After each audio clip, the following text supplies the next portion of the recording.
जम्मू कश्मीर में हालात एक बार फिर से संवेदनशील यानी हसास होते जा रहे हैं। आर्टिकल 370 के 6 साल पूरे होने पर राजनीतिक, कानूनी और सुरक्षा से जुड़ी कई अहम घटनाएं सामने आई हैं। सुप्रीम कोर्ट में राज्य का दर्जा बहाल करने की सुनवाई तक हर मोड़ पर बदलाव की उम्मीदें हैं और ये समय जम्मू कश्मीर की नई दिशा तय करने का है, जहां सवाल भी बाकी है और उम्मीद भी। आदाब, नमस्कार, मैं हूं आमिर हसन और आप देख रहे हैं 5 मिनट में 5 बड़ी खबरें। आज की पहली और बड़ी खबर, जब आर्टिकल 370 की 6ठी बरसी मनाई जा रही है, उसी दिन वो शख्स इस दुनिया से चला गया जिसके कार्यकाल में ये सब कुछ हुआ था। जी हां, सत्यपाल मलिक नहीं रहे, वही सत्यपाल मलिक जिसने 5 अगस्त 2019 को बतौर गवर्नर जम्मू कश्मीर से आर्टिकल 370 और 35 से हटाने वाले दस्तावेजात पर, डॉक्यूमेंट पर दस्तखत किए थे। आज उसी फैसले की सालगिरह पर उनकी मौत, ये इत्तेफाक नहीं, तारीख की एक तलख तहरीर है। दिल्ली के RML अस्पताल में उन्होंने आखिरी सांस ली और कई बीमारियों से लड़ते हुए वो शख्स अब खामोश है, लेकिन उसकी कहानी जिंदा है। एक दौर था जब सत्ता के साथ खड़े रहे और फिर ऐसा वक्त भी आया जब सत्ता पर सवाल भी उठाए, पीछे नहीं हटे। कभी कांग्रेस, कभी जनता दल, कभी बीजेपी, लेकिन हर बार अपनी अलग सोच के साथ। यूपी से लेकर कश्मीर, बिहार से लेकर गोवा और मेघालय तक हर सूबे की सियासत में उन्होंने अपनी छाप छोड़ी।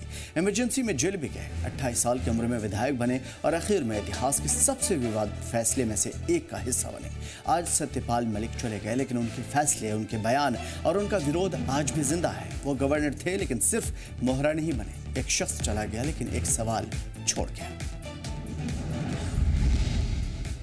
और आज की दूसरी बड़ी खबर है, जम्मू कश्मीर के हवाले से 6 साल बाद भी दिल में एक सवाल बाकी है सभी के। 5 अगस्त 2019 को क्या हुआ था? एक तारीख जिसमें जम्मू कश्मीर की तहदीर बदल गई थी। आज आर्टिकल 370 के हटे हुए 6 साल मुकम्मल हो चुके हैं। एक फैसला जिसने एक सूबे की पहचान, खास दर्जा और सियासी आवाज़ को पल भर में खामोश कर दिया था। मरकज़ की सरकार का दावा था कि अब कश्मीर हिंदुस्तान की ओर ज़्यादा करीब होगा, लेकिन कश्मीरी अवाम पूछ रही है कि क्या हमें सुना गया था या सुना जा रहा है?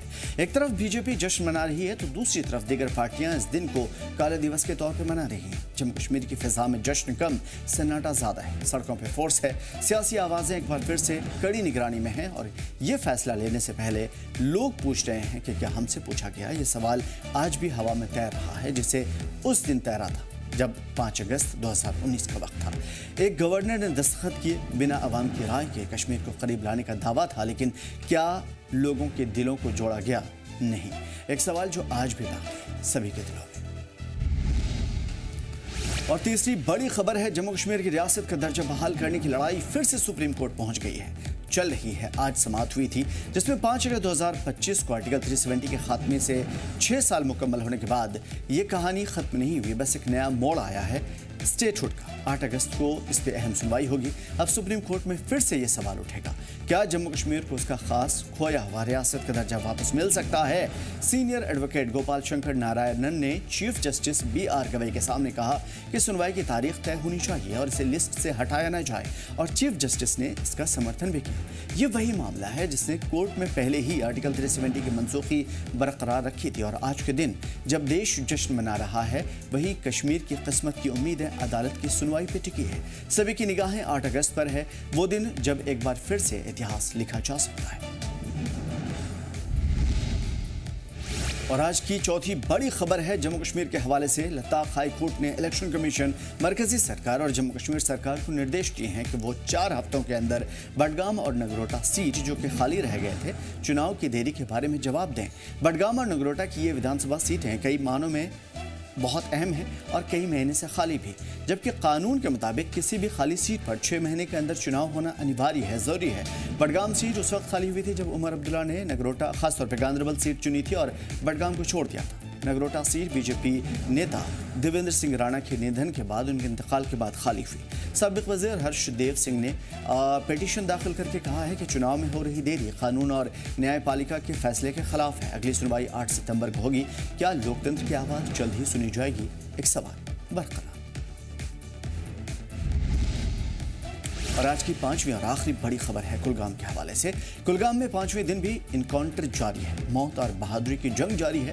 अखल के घने जंगलों में अब तक गोलियों की तड़तड़ाहट, गड़गड़ाहट और धमाकों की आवाजें नहीं थमी हैं।